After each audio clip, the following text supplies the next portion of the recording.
Assalamualaikum warahmatullahi wabarakatuh. Kembali lagi kita di KitKat, Kang Imam tanya Kang Tisna.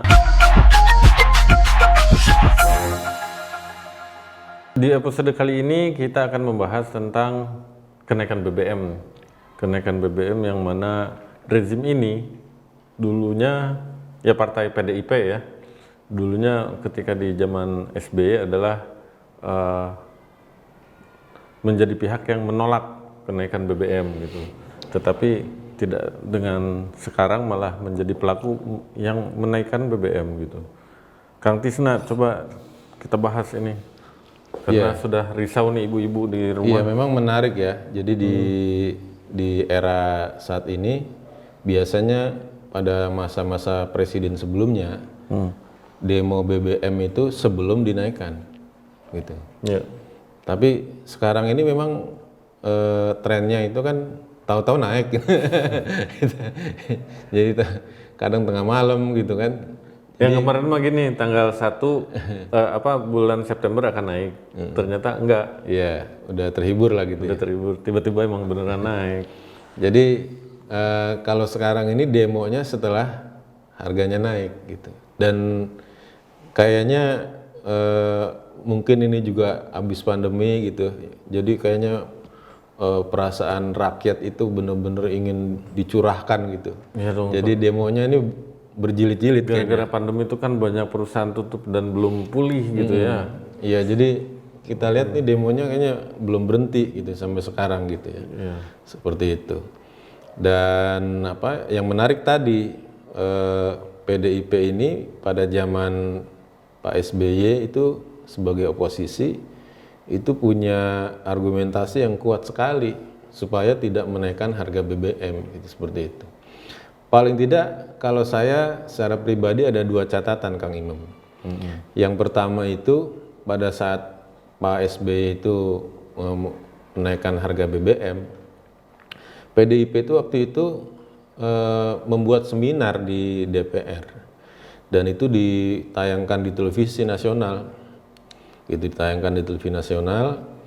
Saat itu Bu Megawati Soekarno Putri menampilkan slide tentang peta kepemilikan migas di Indonesia. Yang kita semua udah pernah lihat tuh pasti. Yang gambarnya bendera-bendera negara gitu. Nah, kemudian disampaikan lihat nih gitu. Hampir semua dikuasai asing gitu ya. Hampir semua dikuasai asing ya. Kemudian kalau dan ini karena undang-undang migas gitu. Jadi kalau undang-undangnya seperti ini bagaimana mau diapain gitu ya. Kemudian saya ingat sekali waktu itu Bu Megawati mengatakan, Pak mahasiswa yang hadir di sini harus kritis dong katanya. Ayo ngomong, harus berani ngomong gitu. Nah, padahal itu undang-undang migas itu yang teken Bu Mega. Jadi miris sekali gitu. Jadi saat itu mahasiswa itu sendiri juga nggak ada yang kritis ya, dalam artian bukannya ibu yang dulu teken itu. Jadi undang-undang migas tahun 2001 itu kalau kita download ya di Google, kita googling ya, kita download itu bisa di-download itu di bagian akhir ya tanda tangan presiden saat itu Bu Megawati ya, di mana draftnya itu saat itu dibuat sama Menteri SDM-nya Pak SBY seperti itu ya. Jadi gitu. Jadi begitu mudahnya kalau kita lihat di bangsa ini para pemimpin itu gampang lupa gitu ya. Gitu. Jadi mencaci-caci sebuah undang-undang ternyata dia sendiri yang tanda tangan gitu, yang buat ya. Begitu juga kemudian pada saat kenaikan BBM di era SBY itu PDIP itu pernah membuat buku putih. Walaupun kalau kita lihat di internet bukunya warna merah Kang Imam ya. Tapi mereka tetap sebut itu buku putih. Jadi buku putih menolak kenaikan harga BBM ya. Jadi PDIP punya argumentasi kuat bagaimana membuat postur APBN tanpa perlu mengurangi subsidi buat rakyat. Nah gitu. Nah itu menarik sekali bukunya itu. Cemerlang sekali ya. Idenya luar biasa gitu ya. Jadi idenya luar biasa. Tapi 2 tahun kemudian, tahun 2014, pada saat Pak Jokowi jadi presiden, kemudian ingin menaikkan harga BBM, mereka mendukung, gitu. Sampai sekarang juga, gitu. Ya, sampai sekarang.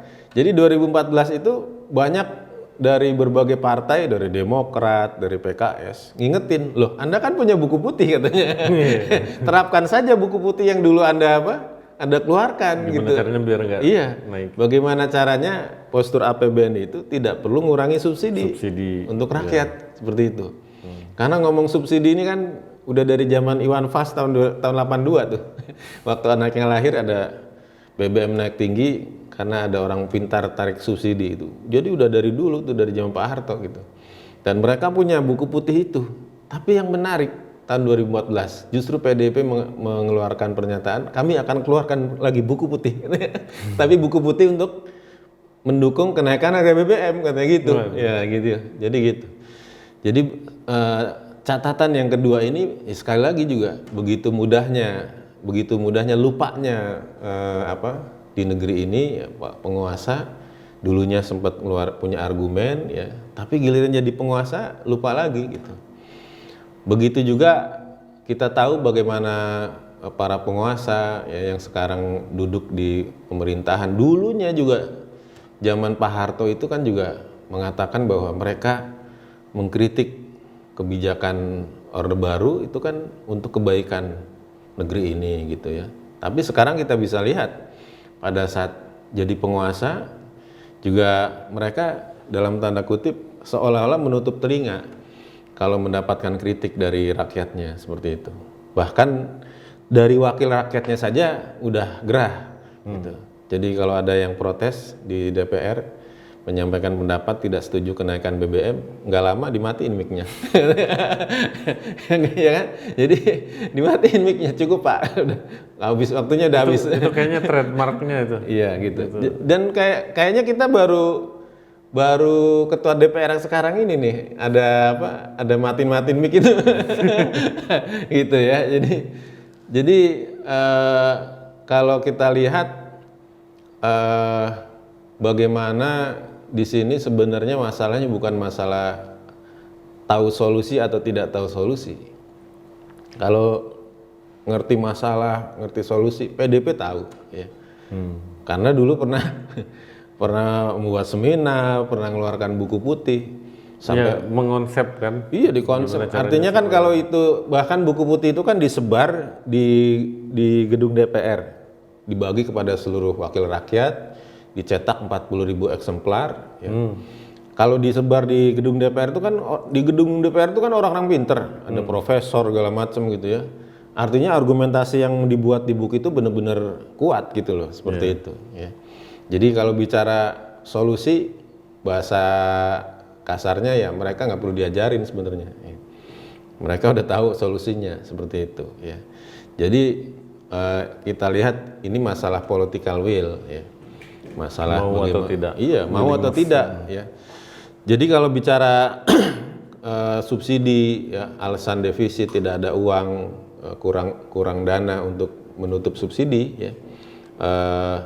Sekali lagi ini masalah political will. Karena dalam banyak kasus pada saat tidak ada dana kemudian ada political will tetap bisa jalan.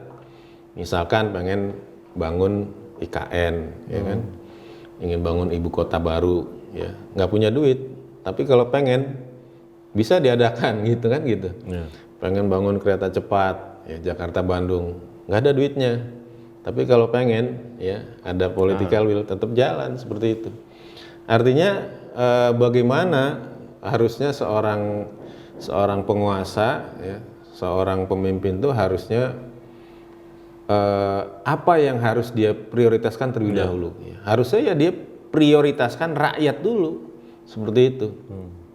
Artinya untuk menutupi defisit agar bisa subsidi itu tetap diberikan pada rakyat, itu yang harusnya lebih diutamakan ketimbang misalkan bangun kereta cepat ya, infrastruktur tertentu. Bahkan Bu Susi ya, kita nyebut Bu Susi lagi nih ya, mohon maaf Bu Susi ya. Bahkan Bu Susi sendiri mengatakan gitu, udah bubarkan saja itu lembaga-lembaga yang bikin boros pengeluaran negara. Beliau sampai nyebut itu BPIP katanya, bubarin aja nggak ada gunanya katanya. Kompolnas gitu. Itu tunjangan-tunjangan pada lembaga-lembaga itu buat boros pengeluaran negara gitu. Daripada diberikan kepada lembaga-lembaga yang nggak penting itu, kata Bu Susi, mending dikasih buat subsidi rakyat seperti itu.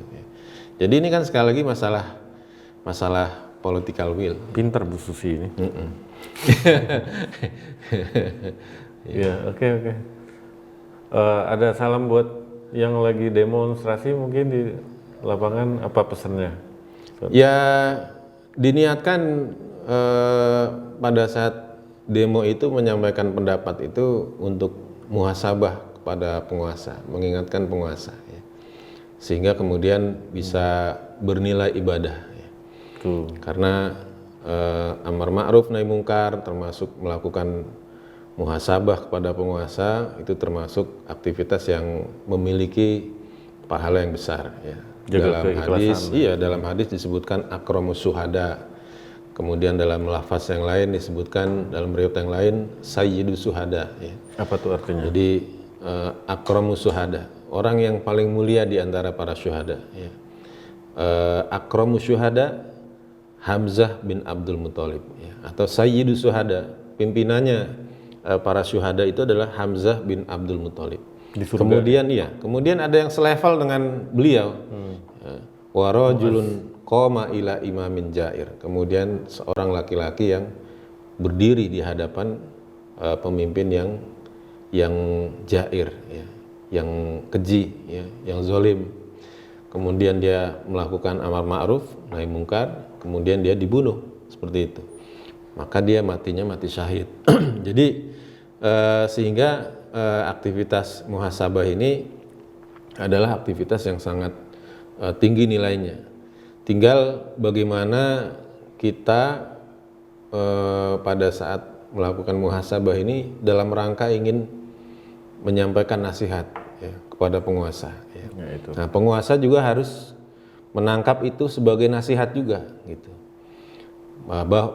Bahwa nasihat itu adalah iradatul khair lil mansuh lahu. Bahwa nasihat itu adalah keinginan, ya, kehendak kebaikan untuk orang yang dinasihati, ya.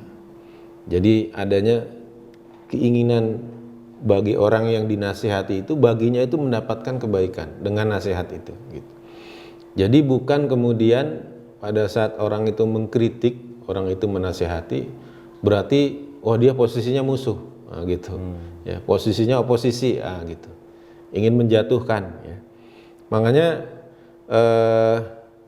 kalau bisa menurut saya, ya, supaya itu juga tidak ada gambaran seperti itu, ya, tidak ada gambaran-gambaran negatif dari penguasa, ya, sampaikan nasihat itu, jangan kemudian dibubuhi dengan jatuhkan, misalkan gitu, ya, karena kalau udah jatuhkan Jokowi misalkan, ini bukan demo BBM ini, ntar mereka bilangnya gitu.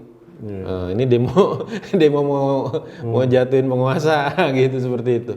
Akhirnya yang ditangkap itunya bukan nasihat mengenai kenaikan BBM-nya, seperti itu, ya. Karena dalam tanda kutip mereka yang sekarang jadi penguasa dulu begitu, gitu. Mereka itu kritis terhadap kenaikan BBM, sebenarnya pengen menjatuhkan penguasanya, gitu kan. Jadi pada saat ngeluarin buku putih itu kan mereka bilang ini bukan pencitraan, seperti itu, ya. Ini untuk rakyat, gitu. Tapi giliran jadi penguasa ternyata, lalu mereka kan ngeluarin buku putih kedua, ya, mendukung kenaikan BBM, ya. Sehingga saat itu ada pengamat yang mengatakan, Ray Rangkuti seingat saya itu, ya, berarti yang dulu buku putih itu benar pencitraan, seperti itu, gitu. Jadi gitu. Jadi kita nasihati penguasa juga harus merasa itu nasihat, gitu. Jangan kemudian tutup kuping, ya, tidak mau mendengar masukan, ya, kemudian apalagi kemudian menganggap itu adalah upaya menjatuhkan dia terlalu atau jauh, malah, ya, bersikap gue berkuasa, lu mau apa? Iya, gitu, ya.